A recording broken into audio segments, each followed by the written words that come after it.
मैं नालंदा विश्वविद्यालय बोल रहा हूं। आज मैं आपको मेरा ऐसा गौरवशाली इतिहास बताने वाला हूं जिसके बारे में आज की पीढ़ी कम ही जानती है। हां, मैं वही विश्वविद्यालय हूं जो एशिया की सबसे बड़ी यूनिवर्सिटी हुआ करता था। लेकिन एक नरभक्षी, पागल, राक्षस, क्रूर और सन की तुर्की शासक बख्तियार खिलजी ने मुझे और मेरे पुस्तक भंडार को जलाकर राख कर दिया था।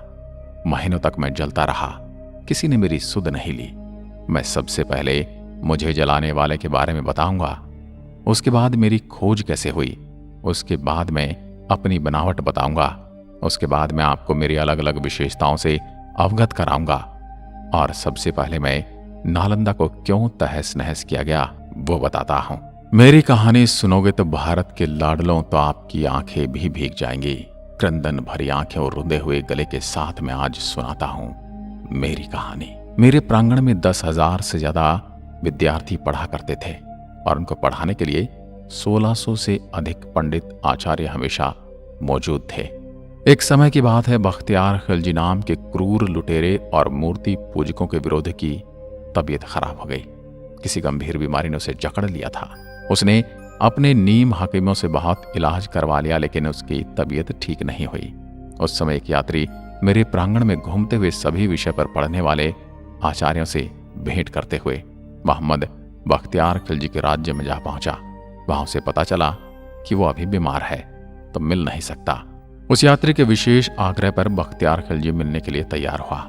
यात्री ने मिलते ही बख्तियार खिलजी को सलाह दी कि विश्व प्रसिद्ध नालंदा विश्वविद्यालय में मेडिसिन विभाग के प्रमुख पंडित राहुल श्री बद्र जी आपका इलाज करके आपको ठीक कर सकते हैं। फिर क्या था, पंडित राहुल श्री बद्र जी से इलाज की इच्छा प्रकट की, लेकिन बख्तियार खिलजी ने एक शर्त रखी थी कि मैं किसी भी प्रकार की भारतीय पद्धति से बनाई गई दवा नहीं खाएगा, क्योंकि ये काफिरों के द्वारा बनाई गई है।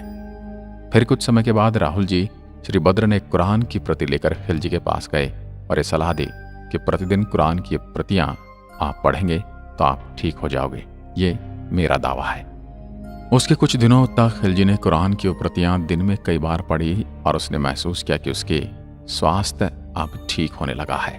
उसके बाद उसने पता लगाया कि मैं ठीक कैसे हो गया, तो उसे पता चला कि पंडित राहुल श्री बद्र जी ने कुरान की प्रतियों पर दवाई का लेप लगा दिया था। जिनको पता था कुरान पढ़ने वाले खिलजी हमेशा पन्ने पलटते समय हाथ पर थूक लगाता है, इस माध्यम से शरीर में दवा का असर हुआ और वो ठीक हो गया।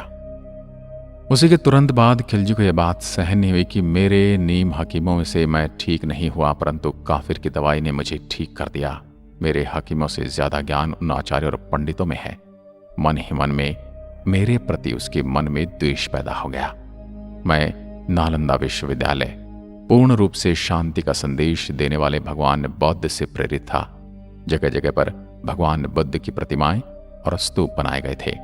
हर आचार्य, पंडित, हर विषय में परिपूर्ण बड़े बड़े ज्ञानी और बड़े विद्यार्थी सभी भगवान बुद्ध के सामने नतमस्तक होकर शिक्षा ग्रहण करते थे। ये बात खिलजी को सहन नहीं हुई, क्योंकि वो एक मूर्ति भंजक था। मूर्ति पूजकों को मारना वो अपना धर्म समझता था और एक मूर्ति पूजक द्वारा इसका इलाज करके ठीक करना उसे अपने धर्म की तौहीन नजर आई। फिर अचानक एक दिन मैंने असंख्य घोड़ों के पैरों की टाप सुनी, कंपन को अपनी ओर आते महसूस किया। लेकिन मैं तो शांति और शिक्षा के लिए विश्व में विख्यात था, मुझे किस बात का डर था। खिलजी और उसके घुड़सवारों ने मेरे सभी दरवाजों को बाहर से बंद किया और एक टोली अंदर घुस गई। उसके बाद मैंने जो क्रूर खेल देखा, मेरे प्रांगण में जो शब्दों में बयान नहीं कर सकता, कहना बड़ा आसान है। लेकिन जो मैंने अपने आचार्य, पंडित और विश्व के अलग अलग कोने से आए विद्यार्थियों का टपकता खून देखा, मैंने अपनी नंगी आंखों से देखा, उसको बताना कठिन है। हजारों शिक्षकों को पल भर में मार दिया गया। शांति के संदेश को फैलाने वाले असहाय खाली हाथ वाले मौजूद सभी को खिलजी की मूर्ति पूजक विरोधी मानसिकता ने मार दिया। कुछ भागने में कामयाब हो गए तो कुछ महत्वपूर्ण पांडुलिपियों को कपड़े में छुपाकर अपने साथ ले गए, जो तिब्बत की ओर भागे, और उन्हें पांडुलिपियों की सहायता से बौद्ध धर्म और शांति का प्रसार तिब्बत में हुआ। मैंने अपनी इन्हीं आंखों से वो खूनी खेल देखा, जो क्रंदन दृश्य 10,000 विद्यार्थियों के साथ साथ सभी आचार्य, पंडित और शिक्षकों को मार दिया गया। उनका कसूर ये था कि वो मूर्ति पूजक थे, मूर्ति में अपनी आस्था रखते थे। उन सभी मूर्ति पूजकों को मूर्ति पूजा का दंड मिला। मेरे परिसर में मैंने ऐसा खूनी खेल देखने की कभी कल्पना भी नहीं की थी। मैं तो शांति का मंदिर था। जब सभी मूर्ति पूजकों को मार दिया गया तो खिलजी ने आदेश दिया कि मेरे पूरे परिसर को आग लगा दी जाए, मुझे खंडित करके तहस नहस कर दिया जाए। मेरे बच्चों, अगर मुझ में प्राण होते तो मैं चल फिर सकता तो सभी रिसर्च पेपर को छुपा देता, ताकि मेरी आने वाली पीढ़ी हजारों सालों की मेहनत को पढ़कर फिर से ज्ञान प्राप्त कर सके। लेकिन मैं ये कर न सका। मुझे सबसे अधिक पीड़ा उस समय हुई जब मेरे परिसर में मौजूद पुस्तकालय में आग लगा दी गई। मेरे बच्चों, उस पुस्तकालय में भारत का भविष्य था। धू धू कर जलते हुए मेरे परिसर में मौजूद तीनों पुस्तकालय की इमारत देखकर मैं खुद को रोक न सका और जोर जोर से चिल्लाकर रोने लगा। लेकिन मेरी कोई सुनने वाला न था। वहां पर सब मूर्ति पूजकों के विनाश करने वाले ही मौजूद थे। मुझे और मेरे परिसर को भी मूर्ति पूजकों के साथ मूर्ति को सहेज कर रखने का दंड मिला। मैं पूरी तरह धू धू कर जलता रहा और मैंने आंखें बंद कर ली। पूरे 6 महीने तक मेरी विश्वविख्यात पुस्तकालय में आग जलती रही और भारत का भविष्य जलते हुए मैंने उसके ताप को महसूस किया। पूरी तरह से तहस नहस वीरान खड़ा मैं कई शताब्दियों के धूल मिट्टी में से आंखों से ओझल हो गया। मेरा खंडहर रूप देह जो बचा था वो धूल और मिट्टी के नीचे दब गया और अंदर ही अंदर अपने वजूद को मिटते हुए अंधकार में दिन बीतने लगे। फिर एक दिन ऐसा आया जब मेरी खोज करने वाले एक अंग्रेज अफसर को 19वीं सदी में एक चाइनीज यात्री की डायरी मिली, जिसमें उस यात्री ने मेरे बारे में कुछ लिखा था। एक दिन वो अंग्रेज अफसर डायरी में लिखे हुए पते पर पहुंचा तो उसे ऐसा कोई सबूत नहीं मिला, लेकिन वहीं टहलते हुए उसे कुछ 5वीं शताब्दी की ईंटों के अवशेष मिले। उसने हल्का अपने ही हाथों से खरोच कर देखा तो नीचे एक के ऊपर एक ईंटों से सजी हुई दीवारें महसूस हुई। फिर कुछ दिनों पश्चात उसने उस जगह पर खुदाई करके मेरे पूरे अवशेष को दुनिया के सामने लाया। उस चाइनीज ने डायरी में लिखे यात्रा के विवरण के अनुसार नालंदा विश्वविद्यालय में 1500 शिक्षकों के साथ 10,000 से भी ज्यादा विद्यार्थी अध्ययन करते थे। लगभग 108 विषय पर मेरी प्रांगण में पढ़ाई करते थे विद्यार्थी। विश्व के कोने कोने से आने वाले विद्यार्थियों के अलावा अलग अलग भाषाओं में पढ़ाई की व्यवस्था की गई थी। 100 से ज्यादा भवन और इमारतें बनी हुई थी। हर भवन में कुएं की व्यवस्था थी। जगह जगह स्टडी हॉल, जगह जगह पढ़ने का प्रांगण, प्रार्थना का प्रांगण और रहने की व्यवस्था थी। रहने के लिए प्रत्येक विद्यार्थी के लिए अलग अलग कमरे बने हुए थे। हर कमरे में रोशनी की व्यवस्था थी। उस समय भी जब दुनिया में लाइट यानी इलेक्ट्रिसिटी नहीं थी तो दिए के लिए जगह बनी हुई थी। कई देशों के विद्यार्थी मेरे प्रांगण में पढ़ने आते थे। उसी डायरी के अनुसार 10 विद्यार्थियों में से सिर्फ 3 विद्यार्थी मेरे प्रांगण में पढ़ने योग्य माने जाते थे। अर्थात जो भी विद्यार्थी मेरे यहाँ पढ़ने के इच्छुक होकर आते थे उनका एक साक्षात्कार होता था। 10 विद्यार्थियों में से सिर्फ 3 ही प्रवेश पा सकते थे। 10 किलोमीटर लंबी और 5 किलोमीटर चौड़ी परिधि के अंदर मेरा निर्माण था। आज भी विश्व में ऐसा कोई विश्वविद्यालय नहीं है जो मेरी टक्कर ले सके। 19वीं सदी में मेरा 5% भाग ही खुदाई करके निकाला गया। उसके बाद खुदाई बंद कर दी गई। लेकिन फिर दौर आया नरेंद्र मोदी जी का। उसके बाद 2016 में मेरी फिर से खुदाई प्रारंभ हुई। उसके बाद यूनेस्को द्वारा मेरे प्रांगण को विश्व धरोहर में शामिल किया गया। इसलिए अभी मेरे अवशेषों को निकालने और सहेज कर रखने की जिम्मेदारी यूनेस्को द्वारा संभाली जाती है। मुझे मुख्यतः 3 राजाओं ने मिलकर बनाया था। इसमें पहले राजा थे कुमारगुप्त, जो मगध के बहुत बड़े राजा थे।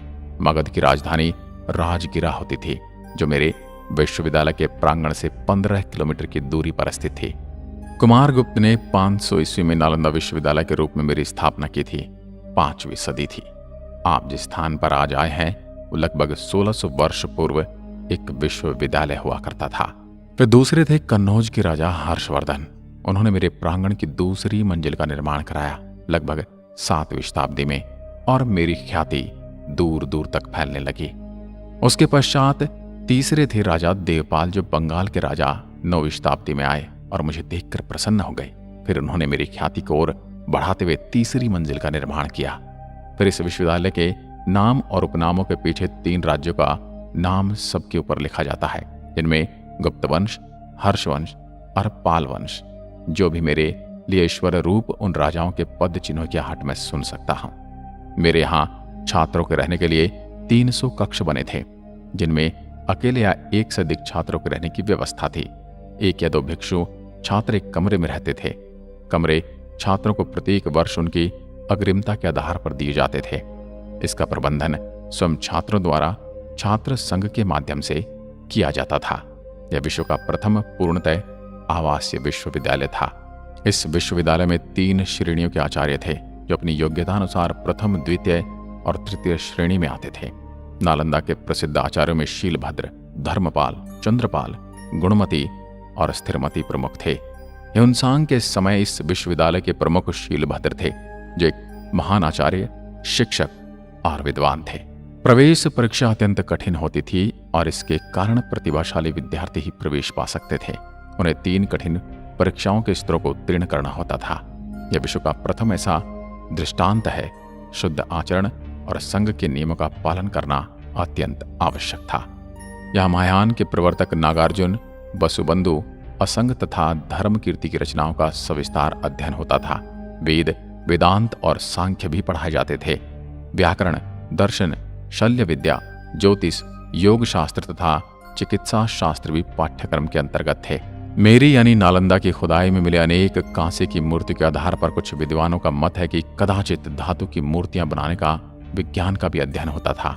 यह खगोल शास्त्र अध्ययन के लिए एक विशेष विभाग था। छात्रों को किसी प्रकार की आर्थिक चिंता न थी। उनके लिए शिक्षा, भोजन, वस्त्र, औषधि और उपचार सभी निःशुल्क थे। राज्य की ओर से विश्वविद्यालय को 200 गांव दान में मिले थे, जिनसे प्राप्त आय और अनाज से उनका खर्च चलता था।